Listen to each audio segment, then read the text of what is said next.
Hi, my name is Kevin and I collect old irons. Today we're going to talk about a stylistically interesting and surprisingly diverse internationally group of irons, and those are irons that have a rounded back end.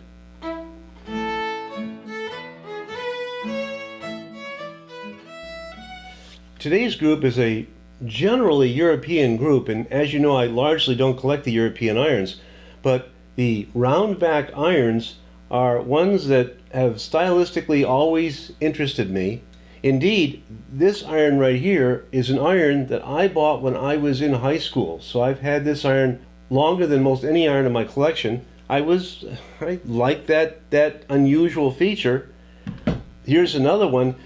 These probably come from Belgium. Now, the general roundback is something we generally associate with Belgium irons. We see it in Netherlands irons as well, also in Northern French and other countries.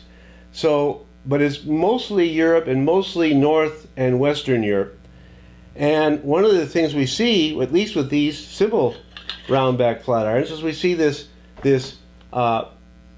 flat handle piece, and what we don't usually appreciate, because you don't usually find these, but there was these hinged wood handles that you can put around these. Now, this one and these irons in particular are fairly common in American antique shops, and I think they're either imported here or maybe some American manufacturers are making these as well. Many of the older irons are brassy. These things can go back to the 1700s, even earlier.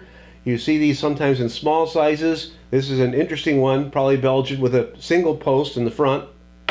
Again, we've already seen our Netherlands iron charcoal, very common and also still made as souvenirs to this day. And we might mention one other country that frequently did roundback irons, and that was the Scottish irons. And let me just remind you, for those who are late in getting into this series, this is a slug iron. The top comes off and you'd have some kind of clamp that will allow you to take off and put back in the metal slug. And we will see some slug irons in this video. And just so you know, we're talking about those irons that are rounded on the back, not rounded at the bottom. Those would be polishing irons. Polishing irons sometimes rounded on the bottom, front and back as well, or rounded on the front, which would be oftentimes hat irons. And instead, rounded on the back, flat, and these are three flat irons, European, I'm going to guess Belgian or thereabouts, all of these.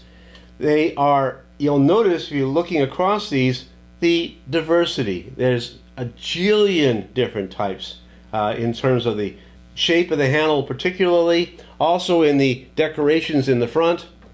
All three of these irons come with trivets, and I'm here showing the trivets that came with the iron. Whether these two came together, I can't be sure. But one of the things you'll see, these irons that we're showing here are mostly late 1800s, maybe early 1900s, and often sold with trivets. And you see these with trivets, or at least I tend to be looking for these. I'll buy them with a trivet. I'm willing to put a little extra money on these. By the way, all of these irons we're talking about, I don't think any of these I paid more than $100 for. They're relatively inexpensive if you're patient. So we have a brass handle here. We have a single post here. This one has a little bit other decorations on the front. And again, notice the trivets. Some of these trivets plainly associated with the iron that we're looking at. This one's got neat claw feet to it, and so forth. A lot of interesting things in this group. The roundback style is especially common among the European slug irons, and keep in mind we are talking about slug irons that have a door in the back. Could be again like the Scottish irons, the top comes off, but this is an example of the drop in the back iron where the slug comes out when you overturn the iron, and you can put another one back in very easily, again with a nice stand that goes with the iron, exactly the same shape.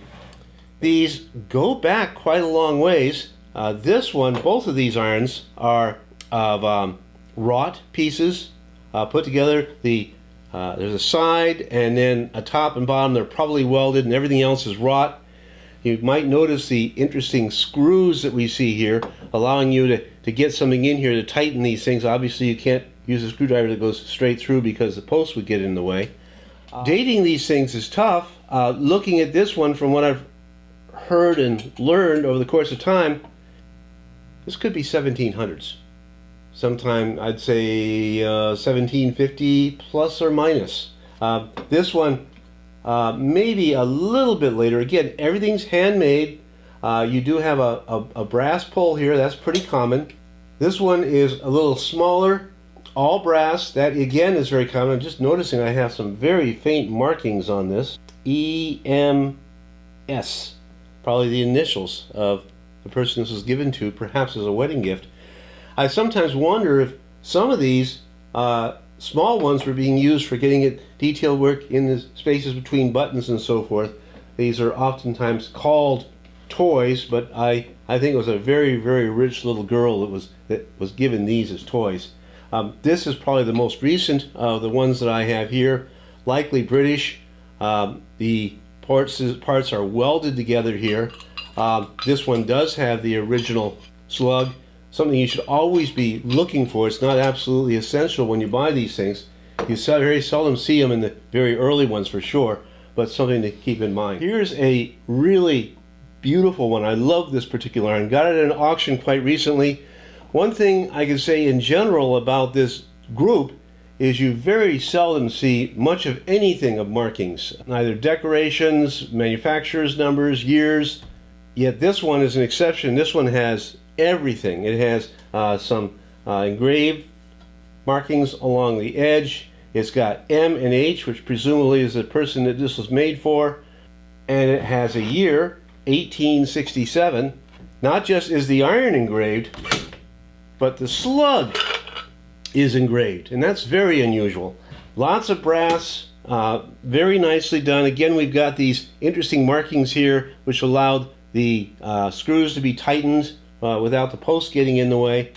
This was a very relatively expensive iron by my purchases in terms of this category. I paid $200 for this.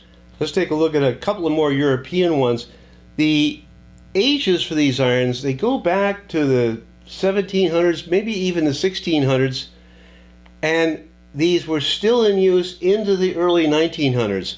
I think this one, judging by how lightly built the structure is and the nature of the handle, I think this is probably early 1900s. Notice again we have some device that allows you to tighten the screws here independent of a screwdriver. This is unusual. It has a hole through here that you can wrench these things. And then this one, again one that I've had for many years.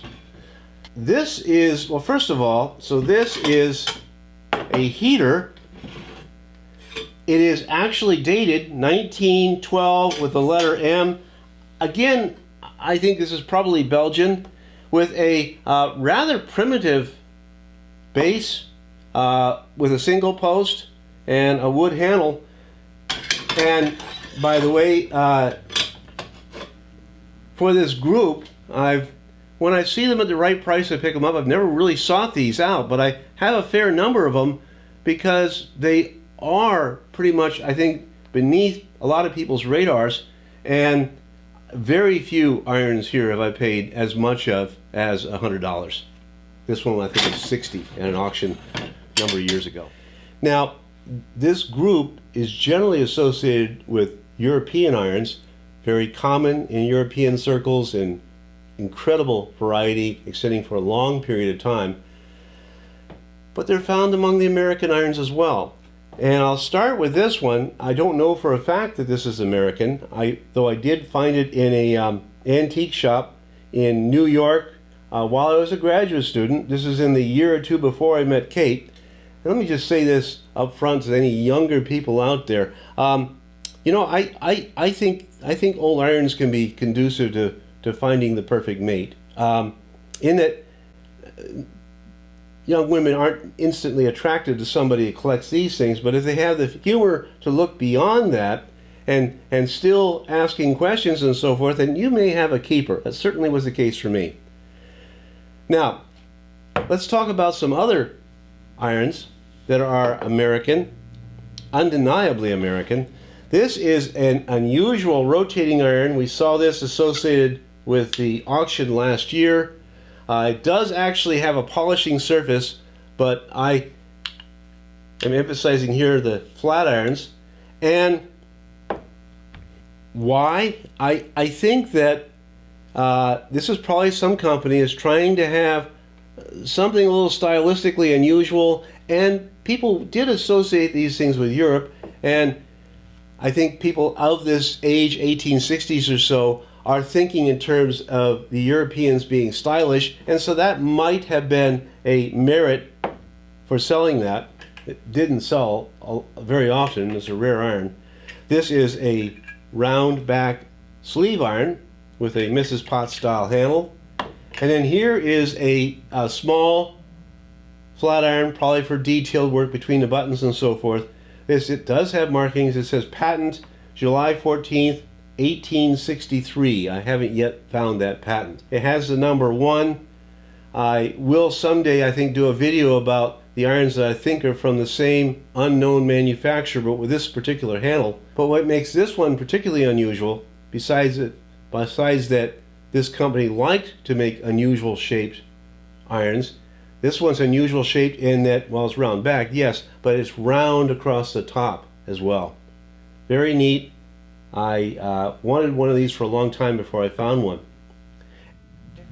Thank you again for watching. I just got to tell you that we are having a lot of fun with this. We started this thinking we'd do a few videos for just showing guests at the B&B, especially when I was gone. And what we've had is something that's kept us going intellectually. We've had a lot of fun. We've met a lot of people. And we hope to be doing this for a while yet. So please send us your comments, send us your emails, either on YouTube or straight to my email address with your pictures and your questions. And thank you very much.